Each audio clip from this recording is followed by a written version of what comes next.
Friends, welcome to our YouTube channel learn with NH. आज के इस वीडियो में दोस्तों हम चतुर्थ श्रेणी एग्ज़ाम से संबंधित एक मॉडल पेपर के बारे में चर्चा करेंगे। इससे पहले 2 मॉडल पेपर मैं आपको करवा चुका हूं। आज ये हमारा तीसरा मॉडल पेपर होने वाला है। जो भी विद्यार्थी 4th ग्रेड एग्ज़ाम की तैयारी कर रहे हैं, चतुर्थ श्रेणी एग्ज़ाम की तैयारी कर रहे हैं दोस्तों, और चतुर्थ श्रेणी का एग्ज़ाम देने वाले हैं, वह इस वीडियो को ज़रूर देखिए। यहाँ से आपको काफ़ी ज़्यादा फ़ायदा मिलेगा। चतुर्थ श्रेणी एग्ज़ाम में दोस्तों टोटल आपके 120 सवाल आने वाले हैं। 120 में से लगभग 20 सवाल आपको हिंदी के, 15 सवाल इंग्लिश के, 5 कंप्यूटर के, 5 साइंस के, और बाकी आपको जीके और करंट के सवाल देखने को मिलेंगे, और कुछ सवाल आपको मैथमेटिक्स के भी यहाँ पर देखने को मिलेंगे। तो यहाँ पर हम दोस्तों कंप्लीट मॉडल पेपर डिस्कस करने वाले हैं। और ये जो भी मॉडल पेपर हम डिस्कस करने वाले हैं दोस्तों, काफ़ी शानदार मॉडल पेपर है और आपके एग्ज़ाम की दृष्टि से काफ़ी ज़्यादा इंपॉर्टेंट है। तो जो भी विद्यार्थी चतुर्थ श्रेणी का एग्ज़ाम देने वाले हैं वो इस वीडियो को जरूर देखिए। इसके अलावा जो भी मॉडल पेपर हम डिस्कस करेंगे दोस्तों, इनको 2 पार्ट में डिस्कस करेंगे। यानी कि एक मॉडल पेपर में आपको 2 वीडियो में करवाऊंगा। 50 सवाल आपका पहले वाले वीडियो में रहेगा और 50 सवाल आपके दूसरे वाले वीडियो में रहेंगे। तो 50-50 सवाल हम डिस्कस करेंगे, ताकि वीडियो ज़्यादा बड़ा भी नहीं रहेगा। 20 मिनट के वीडियो जो रहेगा उसको आप आसानी से देख पाओगे। ठीक है, तो चलिए बिना देरी के शुरू करते हैं दोस्तों। पहला सवाल आपकी स्क्रीन पर है। पहला सवाल क्या कह रहा है यहाँ पर, संज्ञा पद से निर्मित विशेषण शब्द किस विकल्प में नहीं है। तो संज्ञा पद से निर्मित विशेषण शब्द किस विकल्प में नहीं है? ईश्वरीय, आग्नेय, घरेलू, निष्कपट। तो यहाँ पर कौन सा ऑप्शन आपका ऐसा है जो कि संज्ञा पद से निर्मित विशेषण नहीं है? अब यहाँ पर दोस्तों आपको संधि विच्छेद करना पड़ेगा इनका। ईश्वरीय जो है, इसको अगर आप तोड़ोगे तो क्या हो जाएगा दोस्तों, ये आपका ईश्वर प्लस ईय हो जाएगा। ठीक है, तो यहाँ पर ईश्वर क्या है, संज्ञा है। आग्नेय को अगर आप तोड़ोगे तो क्या हो जाएगा, अग्नि प्लस ए हो जाएगा। तो अग्नि इसमें क्या है दोस्तों, संज्ञा है। और अगर आप घरेलू को तोड़ोगे दोस्तों तो घर प्लस आपका एलू हो जाएगा। तो घर क्या है, इसमें संज्ञा है। यानी निष्कपट जो है दोस्तों, इसमें आपकी संज्ञा से विशेषण नहीं है। यहाँ पर क्या हो जाएगा आपका, यहाँ पर आपका हो जाएगा दोस्तों नी प्लस कपट हो जाएगा। नी प्लस कपट हो जाएगा, तो ये आपका दोस्तों उपसर्ग हो जाएगा। ये संज्ञा से निर्मित शब्द नहीं है। यानी कि ऑप्शन डी यहाँ पर आपका करेक्ट हो गया। अगला सवाल देखिए, किस विकल्प में सभी शब्द परस्पर समानार्थक है? तो सभी शब्द समानार्थक कौन से ऑप्शन में आपके दिए गए हैं? कलत्र और बहु। तो यहाँ पर दोस्तों ऑप्शन बी आपका करेक्ट हो जाएगा। कलत्र का मतलब क्या होता है दोस्तों, गृहिणी होता है। यानी वधू, बहू, या फिर इसे वामा भी बोला जाता है। क्या बोला जाता है दोस्तों, वामा भी से कहा जाता है, पत्नी बोल दो, या फिर दारा भी से कहा जाता है। तो ये कुछ नाम है जो आपको ध्यान रखने हैं। अर्धांगिनी से कहा जाता है। तो कलत्र, बहु, वामा, दारा, अर्धांगिनी, वधू, इस तरीके के पर्यायवाची शब्द होते हैं आपके बहु के। ये आपको ध्यान रखने हैं। ऑप्शन बी यहाँ पर आपका करेक्ट हो जाएगा। अगला सवाल देखिए, विपरीतार्थक शब्द युग्म अशुद्ध कौन सा है? तो विपरीतार्थक शब्द युग्म अशुद्ध कौन सा है, यह आपको बताना है दोस्तों। तो यहाँ पर अशुद्ध आपका कौन सा वाला है? जैसे कि पदोन्नत का हो गया पदावनत, युगल का हो गया एकल, रचना का हो गया ध्वंस, और मृदु का हो गया कटु। तो मृदु का कटु यहाँ पर दिया गया है, जो कि आपका गलत हो जाएगा दोस्तों। ये मृदु का नहीं होता है, मधुर का होता है कटु आपका। किसका होता है दोस्तों, मधुर का कटु होता है। तो ऑप्शन बी यहाँ पर आपका करेक्ट हो जाएगा। ठीक है, ये बात आपको ध्यान रखनी है। जबकि मृदु जो है, मृदु का क्या हो जाएगा आपका, कठोर हो जाएगा। मृदु का क्या हो जाएगा, कठोर हो जाएगा, क्योंकि मृदु का मतलब क्या होता है, कोमल होता है। तो ये आपको ध्यान रखना है। ऑप्शन बी यहाँ पर आपका करेक्ट हो गया। सूरवीर किंतु अभिमानी नायक वाक्यांश के लिए उपयुक्त एक शब्द चुनिए। तो सूरवीर किंतु अभिमानी नायक के लिए एक शब्द आपको बताना है। तो कौन सा शब्द यहाँ पर हो जाएगा, ध्याता, धीर ललित, धीरोद, या फिर धीवर। तो यहाँ पर आपका राइट आंसर क्या हो जाएगा दोस्तों, धीरोदित हो जाएगा। ऑप्शन सी यहाँ पर आपका करेक्ट हो जाएगा। ध्याता क्या होता है, ध्याता तो ध्यान रखने वाला होता है दोस्तों, ध्यान करने वाला ध्याता हो जाएगा आपका। और यहाँ पर धीवर क्या होता है, धीवर दोस्तों मछुआरे को कहा जाता है। किसको कहा जाता है, जो मछुआरा आपका होता है उसको क्या कहा जाता है, धीवर कहा जाता है। यानी कि मछली मारकर आजीविका चलाने वाला आपका मछुआरा हो जाएगा, धीवर हो जाएगा। और धीर ललित क्या होता है, धीर ललित होता है दोस्तों आपका सूरवीर किंतु क्रीड़ा प्रिय नायक। यानी क्रीड़ा प्रिय नायक और सूरवीर हो उसे धीर ललित कहा जाता है, लेकिन सूरवीर किंतु अभिमानी नायक को धीरोदित कहा जाता है। अगला सवाल देखिए, निम्नलिखित में से अशुद्ध वर्तनी वाला शब्द छाटिए। तो अशुद्ध वर्तनी वाला शब्द आपको छाटना है। मुनीश्वर दिया गया है, आग्नेयास्य दिया गया है, प्रत्यारोपण है, अत्युष्ण है। तो यहाँ पर अशुद्ध वर्तनी वाला शब्द आपको छाटना है। तो बताइए इसका आंसर क्या हो जाएगा दोस्तों। तो यहाँ पर आपका ऑप्शन बी गलत हो जाएगा, क्योंकि ये दोस्तों आग्नेयास्य नहीं होता है, ये अग्नाश्य होता है। तो ये आपको ध्यान रखना है क्या होता है दोस्तों, ये यहाँ पर आपका अग्नाश्य होता है। यहाँ पर ये आपको ध्यान रखना है। ठीक है, ये यहाँ पर आपका करेक्ट हो जाएगा। यहाँ पर ग भी आपका आ जाएगा और न भी आ जाएगा। तो अग्नाश्य यहाँ पर आपका सही हो जाएगा। ठीक है, यानी ये गलत दिया गया है। अपने उचित कार्य या गुण पर समुचित श्रेष्ठता का भाव, यह अर्थ निम्नलिखित समानार्थक शब्दों में से किस शब्द का है? तो अपने उचित कार्य या गुण पर समुचित श्रेष्ठता का भाव जो है यह आपके किस समानार्थक शब्द में मिलेगा आपको, यह आपको बताना है। तो एक किस में हो जाएगा दोस्तों? आपका गौरव में हो जाएगा। वर्तनी की दृष्टि से किस विकल्प में सभी शब्द अशुद्ध है? तो वर्तनी की दृष्टि से किस विकल्प में सभी शब्द आपके अशुद्ध है? तो यहाँ पर सभी शब्द किस में अशुद्ध है यह आपको बताना है दोस्तों, और ये इंपॉर्टेंट सवाल आपका बनता है। तो यहाँ पर दोस्तों आपका महात्मा गण, रेणु और रंगना जो दिया गया है, यहाँ पर तीनों शब्द आपके अशुद्ध हो जाएंगे। क्योंकि क्या होता है दोस्तों, महात्मा गण नहीं होता है, ये क्या होता है आपका महात्म गण होता है। क्या होता है दोस्तों? महात्म गण होता है, ये आपको ध्यान रखना है। क्या हो जाएगा यहाँ पर? महात्म गण हो जाएगा। ठीक है। और रेणु जो है दोस्तों ये भी आपका अशुद्ध है, इसको कैसे लिखा जाएगा? इसको लिखा जाएगा रेणु। तो ये आपको ध्यान रखना है। और रंगना को कैसे लिखा जाता है? रंगना को दोस्तों जब लिखा जाता है तो यहाँ पर चंद्र बिंदु आपका आता है, तो ये आपका क्या हो जाएगा? रंगना हो जाएगा। ठीक है, ये आपको ध्यान रखना है, तो ये इंपॉर्टेंट है। और युधिष्ठिर को कैसे लिखा जाएगा? तो युधिष्ठिर वाला भी काफ़ी बार एग्जाम में पूछा जाता है दोस्तों, तो युधिष्ठिर यहाँ पर सही लिखा हुआ है, तो ये आपको ध्यान रखना है। ठीक है, तो यहाँ पर ऑप्शन ए आपका सही हो जाएगा। मातृपदेश का सही संधि विच्छेद चुनिए। तो मातृपदेश का सही संधि विच्छेद आपका क्या हो जाएगा ये आपको बताना है। तो ये क्या हो जाएगा दोस्तों? मातृ प्लस उपदेश हो जाएगा। तो मातृ प्लस उपदेश आपका किस में दिया गया है? ऑप्शन डी में दिया गया है। और यहाँ पर कौन सी संधि है आपकी, अगर ये भी आपसे पूछा जाए तो कौन सी संधि हो जाएगी दोस्तों? ये यण संधि हो जाएगी आपकी। चंदन की चुटकी भली गाड़ी भरा न काट। तो चंदन की चुटकी भली गाड़ी भरा न काट लोकोक्ति का समुचित अर्थ है। तो इसका अर्थ आपको बताना है दोस्तों।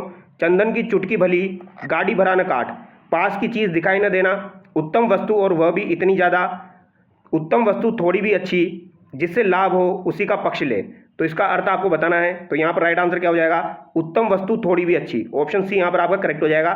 चंदन की चुटकी भली गाड़ी भरा न काट, ये आपको ध्यान रखना है। अगला सवाल देखिए, कोड में खाज होना मुहावरे का उपयुक्त अर्थ है। तो कोड में खाज होना जो है दोस्तों मुहावरे का उपयुक्त अर्थ आपका क्या हो जाएगा ये आपको बताना है। बुरे दिन आना, दया न रह जाना, बहुत शर्मिंदा होना, दुख पर और दुख होना। तो कोड में खाज होना का मतलब क्या हो जाएगा दोस्तों? आपका दुख पर और दुख होना। ऑप्शन डी करेक्ट हो जाएगा। राम के 3 रूप है, वाक्य में प्रयुक्त राम कौन सी संज्ञा है? तो राम के 3 रूप है, इसमें जो राम शब्द है दोस्तों इसमें कौन सी प्रकार की संज्ञा है? जातिवाचक, व्यक्तिवाचक, भाववाचक या कोई नहीं? तो ये आपको बताना है। तो यहाँ पर कौन सी हो जाएगी आपकी दोस्तों? ये आपकी व्यक्तिवाचक, जातिवाचक संज्ञा हो जाएगी। ऑप्शन ए यहाँ पर आपका करेक्ट हो जाएगा।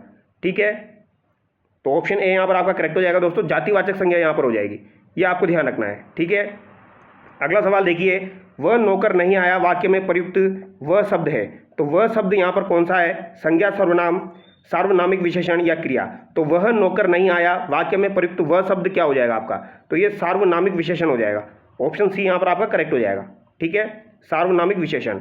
अगला सवाल देखिए, क्वेश्चन नंबर 13, निम्नलिखित में से किस शब्द में स उपसर्ग नहीं है? तो स उपसर्ग आपका किस शब्द में नहीं है ये आपको बताना है। सघन, सपाद, समर्थ, सक्रिय। तो इसका आंसर बताइए दोस्तों, स उपसर्ग किस में नहीं है? अब देखो, सघन को अगर आप तोड़ते हो दोस्तों, और सपाद, सक्रिय और समर्थ यहाँ पर दिया गया है, तो समर्थ में दोस्तों आपका स उपसर्ग नहीं है, क्योंकि यहाँ पर कौन सा उपसर्ग हो जाएगा? आपका सम प्लस अर्थ हो जाएगा। तो सम प्लस अर्थ जो है यहाँ पर समर्थ हो जाएगा, तो इसमें तो सम हो गया आपका, यानी कि राइट आंसर तो आपका क्या हो गया? ऑप्शन सी हो गया। अब सघन को आप तोड़ोगे तो स प्लस घन हो जाएगा, सक्रिय को तोड़ोगे तो स प्लस क्रिय हो जाएगा, और सपाद को तोड़ोगे तो स प्लस पाद हो जाएगा, तो ये सपाद हो जाएगा। ठीक है, तो ये आपको ध्यान रखना है, जबकि समर्थ में आपका सम हो जाएगा। निम्नलिखित में से विदेशी उपसर्ग से बना शब्द कौन सा है? तो विदेशी उपसर्ग से बना शब्द आप बता दीजिए। सहकार, सरकार, निदान या दुकान। तो कौन सा शब्द जो है ये विदेशी उपसर्ग से बना है? तो बताइए दोस्तों, इसका राइट आंसर क्या हो जाएगा? तो सरकार हो जाएगा। ये आपको ध्यान रखना, ऑप्शन बी यहाँ पर आपका करेक्ट हो जाएगा। सर प्लस कार, सरकार जो है ये आपका विदेशी शब्द है। ठीक है, ये आपको ध्यान रखना है। ऑप्शन बी यहाँ पर आपका करेक्ट हो जाएगा। यहाँ पर जो सर है दोस्तों ये आपका फारसी प्रत्यय है, फारसी प्रत्यय हो जाएगा यहाँ पर सर। निम्नलिखित में से अशुद्ध संधि विच्छेद कौन सा है? तो अशुद्ध संधि विच्छेद आपको बताना है। मही प्लस इंद्र, महिंद्र, जल प्लस उर्मी, जलोर्मी, स्त्री प्लस उचित, स्त्रोचित, विद्या प्लस अनुराग, विद्यानुराग। तो यहाँ पर अशुद्ध संधि विच्छेद आपको बताना है। तो राइट आंसर यहाँ पर क्या हो जाएगा आपका? तो बताइए दोस्तों। तो स्त्री प्लस उचित जो दिया गया है ये गलत हो जाएगा आपका। ऑप्शन सी यहाँ पर आपका करेक्ट हो जाएगा, क्योंकि स्त्री प्लस उचित हम करेंगे तो स्त्रोचित नहीं होगा दोस्तों। ये क्या हो जाएगा आपका? ये आपका हो जाएगा स्त्रीउचित हो जाएगा दोस्तों। ठीक है, ये होगा यहाँ पर स्त्रीउचित। तो यहाँ पर ऑप्शन सी आपका गलत हो गया। मही प्लस इंद्र, महिंद्र सही है। जल प्लस उर्मी, जलोर्मी सही है। विद्या प्लस अनुराग, विद्यानुराग भी यहाँ पर सही है। सर्वनाम संबंधी अशुद्धि किस वाक्य में है? तो सर्वनाम संबंधी अशुद्धि आपकी किस वाक्य में दी गई है ये आपको बताना है। तो ये कौन से वाक्य में सर्वनाम संबंधी अशुद्धि हो जाएगी? मुझे भारी दुख हुआ, मोहन और उसका पुत्र व्यस्त रहते हैं, कृपया गंदगी मत कीजिए, जिन्होंने खाना है वे खाए। तो यहाँ पर किसमें सर्वनाम संबंधी अशुद्धि है? तो यहाँ पर दोस्तों आपका ऑप्शन डी करेक्ट हो जाएगा। जिन्होंने खाना है वे खाए, इसमें सर्वनाम संबंधी आपकी अशुद्धि हो जाएगी। ठीक है, ये आपको ध्यान रखना है, क्योंकि यहाँ पर दोस्तों जिन्होंने खाना है वे खाए, तो ये यहाँ पर वे खाए जो है इसमें यहाँ पर आपकी चंद्र बिंदु नहीं आएगा, यहाँ पर ओनली सिंपल खाए आएगा। ये आपको ध्यान रखना है। अगला सवाल देखिए, वाक्यांश के लिए एक शब्द असंगत कौन सा है? तो वाक्यांश के लिए एक शब्द असंगत कौन सा हो जाएगा? जिसे जानना आवश्यक हो, गेय, लड़की का लड़का, नातिन, पर पुरुष से प्रेम करने वाली परकिया, एक बार कहीं बात को दोहराते रहना, पिष्टपेषण।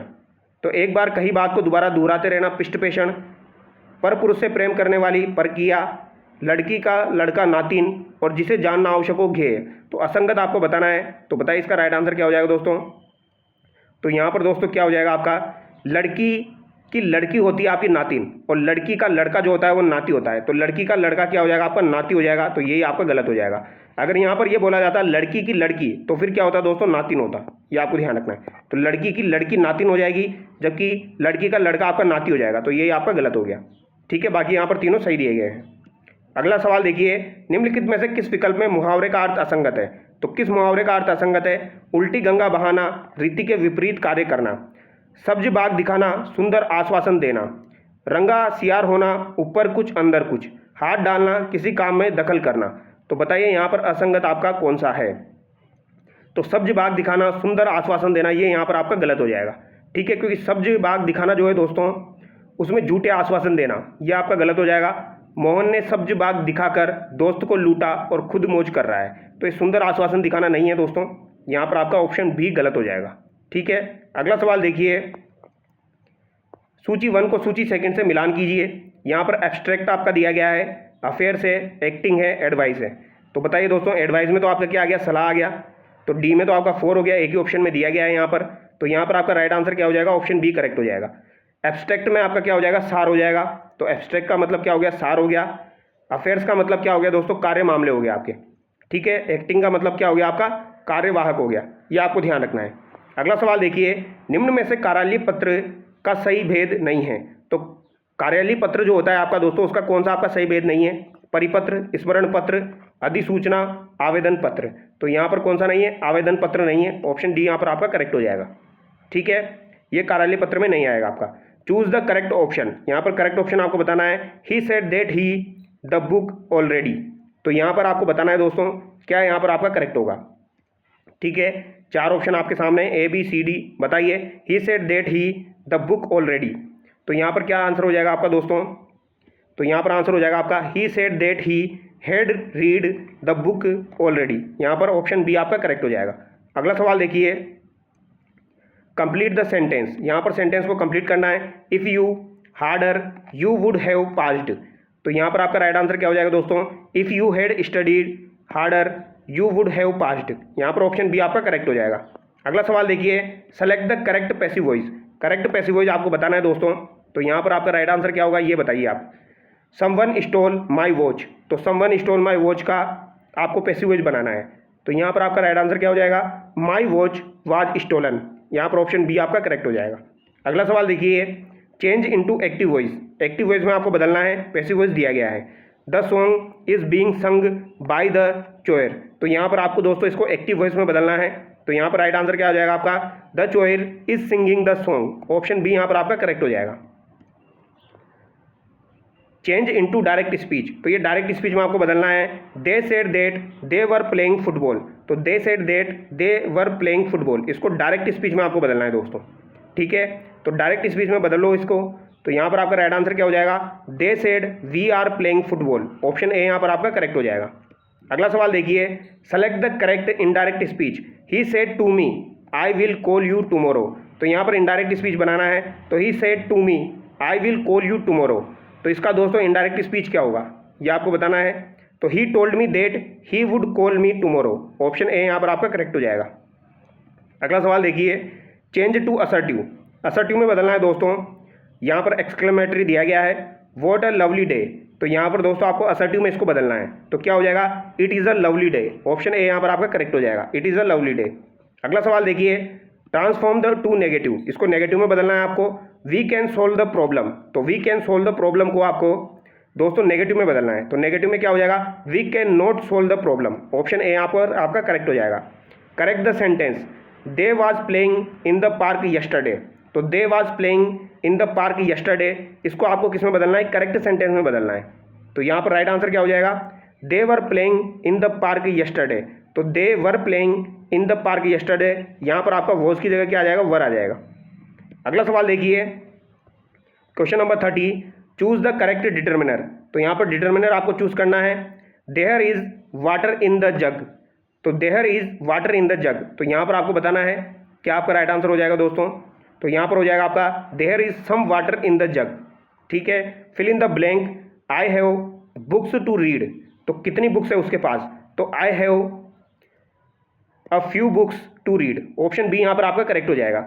Select the option that correctly use a colon, तो यहाँ पर करेक्टली यूज अ कोलन आपको चूज करना है ऑप्शन के हिसाब से। बताइए यहाँ पर राइट आंसर क्या हो जाएगा दोस्तों आपका, my hobbies are reading, painting and dancing, पहला ही आपका यहाँ पर करेक्ट हो जाएगा। ठीक है, अगला सवाल देखिए, identify the incorrect use of preposition, incorrect use of preposition आपको देखना है दोस्तों यहाँ पर। तो यहाँ पर he is angry on his friend, ये यहाँ पर आपका गलत हो जाएगा, यहाँ पर प्रीपोजिशन जो है वो गलत दिया गया है, ये आपको ध्यान रखना है। ठीक है, अगला सवाल देखिए, identify the incorrect English translation, मैं बाजार जा रहा हूँ, तो मैं बाजार जा रहा हूँ इसका इंग्लिश ट्रांसलेशन आपको करना है, तो क्या हो जाएगा, I go to the market. Option B यहाँ पर आपका करेक्ट हो जाएगा। Identify the incorrect translation for प्रमाण पत्र, तो प्रमाण पत्र का दोस्तों आपको इनकरेक्ट ट्रांसलेशन देखना है यहाँ पर। तो प्रमाण पत्र का यहाँ पर इनकरेक्ट ट्रांसलेशन आपका कौन सा हो जाएगा, सर्टिफिकेट, लाइसेंस, क्रेडेंशियल या फिर डिप्लोमा, तो ये लाइसेंस यहाँ पर गलत हो जाएगा इसका। ठीक है, अब यहाँ पर जीके के कुछ सवाल देखिए, राजस्थान तथा मध्य प्रदेश की संयुक्त परियोजना है, तो राजस्थान तथा मध्य प्रदेश की संयुक्त परियोजना अगर आपसे पूछी जाए तो कौन सी हो जाएगी, चंबल परियोजना हो जाएगी। ठीक है, ये आपको ध्यान रखना है, जिसमें राजस्थान का हिस्सा कितना है, 50% है, तो राजस्थान का हिस्सा इसमें कितना हो जाएगा, 50% हो जाएगा। हिंदुस्तान कॉपर लिमिटेड की स्थापना कब की गई, तो हिंदुस्तान कॉपर लिमिटेड की स्थापना आपकी कब की गई दोस्तों, इसकी स्थापना आपकी वर्ष 1967 में की गई थी। कब की गई, 1967 में आपकी दोस्तों हिंदुस्तान कॉपर लिमिटेड की स्थापना की गई, और यह राज्य के खेतड़ी झुंझुनू में स्थित है, ये भी आपको ध्यान रखना है। अगला सवाल देखिए, राजस्थान राज्य की सर्वाधिक लंबी सीमा किस राज्य के साथ है, तो सर्वाधिक लंबी सीमा राजस्थान की किस राज्य के साथ है, तो ये मध्य प्रदेश के साथ हो जाएगी। ठीक है, अगला सवाल देखिए, भोराट का पठार अवस्थित है, तो भोराट का पठार आपका कहाँ पर अवस्थित है, तो भोराट का पठार आपको बताना है दोस्तों, उदयपुर के उत्तर पश्चिम में कुंभलगढ़ से गोगुंदा तक ये विस्तृत है। ऑप्शन ए यहाँ पर आपका करेक्ट हो जाएगा। अगला सवाल देखिए, वर्ष 2011 की जनगणना के अनुसार राजस्थान की 10 की जनसंख्या वृद्धि दर कितनी है, तो 2011 की जनगणना के अनुसार 10 की जनसंख्या वृद्धि राजस्थान की कितनी हो जाएगी, तो ये 21.3 हो जाएगी, ये आपको ध्यान रखना है। जबकि भारत की बात की जाए तो 17.7 हो जाएगी। अगला सवाल देखिए, राजस्थान के खनिज संसाधनों तथा उनके उत्पादक स्थलों का मिलान कीजिए, तो यहाँ पर मिलान आपको करना है, तो बताइए इसका राइट आंसर क्या हो जाएगा दोस्तों आपका, टंगस्टन आपका डेगाना नागौर हो जाएगा, मैग्नीज आपका क्या हो जाएगा दोस्तों, लिलवानी हो जाएगा, तांबा आपका खेतड़ी सिंघाना हो जाएगा, और सीसा दस्ता जावर खान हो जाएगा। ऑप्शन ए यहाँ पर आपका करेक्ट हो जाएगा। अगला सवाल देखिए, आकल कास्ट जीवाश्म पार्क राजस्थान के किस जिले में स्थित है, तो आकल कास्ट जीवाश्म पार्क राजस्थान के किस जिले में हो जाएगा, तो ये दोस्तों आपका जैसलमेर में हो जाएगा। संतरों के उत्पादन के कारण किस जिले को राजस्थान का छोटा नागपुर कहा जाता है, तो राजस्थान का छोटा नागपुर किसे कहा जाएगा, झालावाड़ को कहा जाता है। ऑप्शन डी यहाँ पर आपका करेक्ट हो जाएगा। अगला सवाल देखिए दोस्तों, लूनी नदी मुख्यतः किस राज्य में बहती है, तो लूनी नदी जो है ये मुख्यतः आपके किस राज्य में बहती है। क्वेश्चन नंबर 45 देखिए, तो ये आपकी किस राज्य में बहती है, ये आपको बताना है दोस्तों। तो ये आपकी दोस्तों राजस्थान में बहती है। राजस्थान में लौटते मानसून की ऋतु है, तो ये सवाल हमारा छूट गया था, तो राजस्थान में लौटते मानसून की ऋतु क्या हो जाएगी, ये आपको बताना है, और ये इंपॉर्टेंट सवाल है। तो लौटते मानसून की ऋतु आपकी अक्टूबर से दिसंबर हो जाएगी, तो अक्टूबर से दिसंबर आपकी लौटते हुए मानसून की ऋतु हो जाएगी। अगला सवाल देखिए, राजस्थान में कौन सा शहर झीलों की नगरी कहलाता है, तो झीलों की नगरी किसे कहा जाएगा, उदयपुर को कहा जाएगा। राजस्थान का सबसे बड़ा कृषि जलवायु प्रदेश कौन सा है, तो सबसे बड़ा कृषि जलवायु प्रदेश आपका कौन सा हो जाएगा दोस्तों, फर्स्ट सी हो जाएगा। फर्स्ट सी को क्या कहा जाता है, अति शुष्क आंशिक सिंचित क्षेत्र कहा जाता है। ऑप्शन 1 यहाँ पर आपका करेक्ट हो जाएगा। अगला सवाल देखिए, गजनेर झील राजस्थान के किस जिले में स्थित है? तो गजनेर झील राजस्थान के किस जिले में स्थित है ये आपको बताना है। तो गजनेर झील आपकी कहाँ पर हो जाएगी दोस्तों? ये आपकी बीकानेर में हो जाएगी। गजनेर झील आपकी बीकानेर में स्थित है, ये आपको ध्यान रखना है, ठीक है। और ये आपकी बटबड़ पक्षी के लिए फेमस है, ये भी आपको ध्यान रखना है, ये भी पूछा जाता है। बटबड़ पक्षी जो है इसके लिए फेमस है। जाखम बहुउद्देशीय परियोजना राजस्थान के कौन से जिले में स्थित है? तो जाखम आपकी कहाँ पर हो जाएगी? प्रतापगढ़ में हो जाएगी। ऑप्शन डी यहाँ पर आपका करेक्ट हो जाएगा। तो जाखम आपकी प्रतापगढ़ में हो जाएगी, ये आपको ध्यान रखना है, ठीक है। और ये राजस्थान का सबसे ऊंचा बांध है। राजस्थान का सबसे ऊंचा बांध अगर आपसे पूछा जाए तो वो कौन सा आपका जाखम बांध है, ये बात भी आपको ध्यान रखनी है, ठीक है। यह आपका प्रतापगढ़ जिले में स्थित है। क्वेश्चन नंबर 50 देखिए दोस्तों, राजस्थान के वन्यजीव अभ्यारण्य के संबंध में सत्य कथनों का चयन कीजिए और सही गुट पहचानिए। बस्सी अभ्यारण्य राज्य के जयपुर जिले में स्थित है। तालछापर अभ्यारण्य चूरू कृष्णमृग के लिए प्रसिद्ध है। तो दोनों कथन यहाँ पर आपके सही हो जाएंगे दोस्तों, ठीक है। तो यहाँ पर आपका राइट आंसर क्या हो जाएगा? बस्सी अभ्यारण्य राज्य के जयपुर जिले में स्थित है। तो यहाँ पर बात अभ्यारण्य की जा रही है दोस्तों। बस्सी नामक स्थान आपका जयपुर में है, लेकिन अभ्यारण्य आपका जयपुर में स्थित नहीं है। तो यहाँ पर आपका राइट आंसर क्या हो जाएगा दोस्तों? केवल बी हो जाएगा। ऑप्शन ए गलत हो जाएगा, बी यहाँ पर आपका सही हो जाएगा, ठीक है। ये आपको ध्यान रखना है, ये आपसे पूछा जा सकता है। बस्सी अभ्यारण्य आपका कहाँ पर है? तो बस्सी अभ्यारण्य आपका चित्तौड़गढ़ जिले में है, ये आपको ध्यान रखना है। अगला सवाल देखिए, चंबल नदी किन राज्यों से होकर बहती है? तो चंबल नदी आपकी किन राज्यों से होकर बहती है? तो मध्य प्रदेश से, राजस्थान से और यूपी से। ऑप्शन ए यहाँ पर आपका करेक्ट हो जाएगा। पांचना बांध परियोजना किस जिले में स्थित है? तो पांचना बांध परियोजना आपकी करौली जिले में स्थित है। ऑप्शन ए यहाँ पर आपका करेक्ट होगा। और यहाँ पर 5 नदियाँ मिलती है दोस्तों। पांचना बांध जो है वहाँ पर आपकी 5 नदियाँ मिलती है। और जो ये 5 नदियाँ मिलती है ये भी अगर आपके एग्जाम में पूछी जाए तो आपको ध्यान रखना है, भद्रावती, अटा, माची, बरखेड़ा और बेसावट। भद्रावती, बेसावट, अटा, माची और बरखेड़ा यहाँ पर मिलती है 5 नदियाँ। अगला सवाल देखिए, क्वेश्चन नंबर 53, निम्नलिखित क्षेत्र एवं उनके प्रचलित नामों के संदर्भ में सही उल्लेखित युग्मों का चयन कीजिए। जांगल प्रदेश बीकानेर जोधपुर का उत्तरी भाग, कुरु आपका भरतपुर राज्य का उत्तरी भाग, हाड़ौती कोटा बूंदी झालावाड़ और बारा। तो यहाँ पर सही युग्म आपको बताना है दोस्तों। तो यहाँ पर आपका ऑप्शन ए और ऑप्शन सी तो सही दिया गया है, लेकिन कुरु यहाँ पर गलत हो जाएगा, क्योंकि अलवर राज्य के उत्तरी भाग को कुरु कहा जाता है। तो ये भरतपुर नहीं होगा, ये अलवर होगा, ठीक है। तो यहाँ पर आपका राइट आंसर ऑप्शन ए और सी हो जाएगा। अब यहाँ पर एक सवाल और देखिए आप 54, यहाँ पर भी आपको दोस्तों मिलाना है मालपुरा करौली का मैदान, डांग क्षेत्र 56 का मैदान और घग्गर का मैदान। तो बताइए इसका राइट आंसर क्या हो जाएगा दोस्तों? मालपुरा करौली का मैदान बनास बेसिन को कहा जाएगा, तो ए में आपका सेकंड होता है, एक ही ऑप्शन बच रहा है आपका। डांग क्षेत्र आपका क्या हो जाएगा? चंबल बेसिन। 56 का मैदान क्या हो जाएगा? माही बेसिन। और घग्गर का मैदान घग्गर बेसिन। एक और सवाल देखिए, मैदानी भागों में की जाने वाली स्थानांतरित कृषि को कहा जाता है? तो मैदानी भागों में जो की जाती है उसे दजिया कहा जाता है, मैंने आपको बताया था। और पहाड़ी भागों में जो की जाती है उसे चिमाता कहा जाता है। और गरासियों के द्वारा जो खेती की जाती है उसे वालरा कहा जाता है। चौहान वंश का प्रथम प्रतापी शासक किसे माना जाता है? तो चौहान वंश का प्रथम प्रतापी शासक किसे माना जाता है? अच्छा सवाल है आपका। तो बताइए यहाँ पर राइट आंसर क्या हो जाएगा? विग्रहराज द्वितीय हो जाएगा, ठीक है। विग्रहराज द्वितीय जो है इसे चौहान वंश का प्रथम प्रतापी शासक माना जाता है। तो आज के वीडियो में हम यहीं तक डिस्कस करेंगे। बाकी के जो नेक्स्ट क्वेश्चन है आपके अगले सवाल जो होने वाले हैं वो हम नेक्स्ट वीडियो में डिस्कस करेंगे, जो कि आपके राजस्थान जीके और साइंस से संबंधित होने वाले हैं। तो चलिए दोस्तों नेक्स्ट वीडियो मिलते हैं। Thank you so much.